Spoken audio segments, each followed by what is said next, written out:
Ozonolysis of 1 mole of 4-octine yields 2 moles of a single product. So we're getting 2 moles of something formed in this reaction. Select the product of this reaction. And so if we remember the chemistry here, we might be able to just draw the structure. We've also got an additional clue because we have the proton NMR spectrum for the product.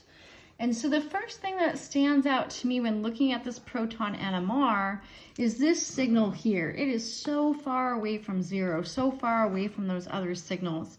And if we look at where it's located, I mean, that looks like roughly 11.7 or so parts per million.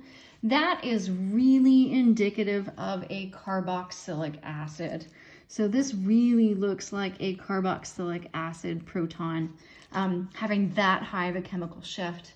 The only other thing we would expect to see down in this region of the spectrum would be an aldehyde, but aldehydes are typically between 9 and 10. So this really can only be a carboxylic acid. So with that piece of information alone, we can identify our product, and then we can also identify the rest of the signals if we wanted to. So this is our carboxylic acid signal.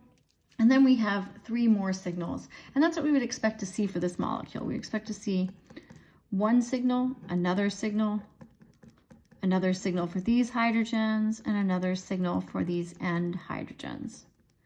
And that's exactly what we see. So we see a 2-hydrogen triplet, which is these hydrogens. So I label those B. A 2-hydrogen multiplet for these hydrogens, a multiplet because it's being split by 5 neighbors. So we see that, I'll label that as C. And then finally that 3-hydrogen triplet at the end of the chain is D. So 3 hydrogens because it's a methyl group, a triplet because of the 2 neighboring hydrogens.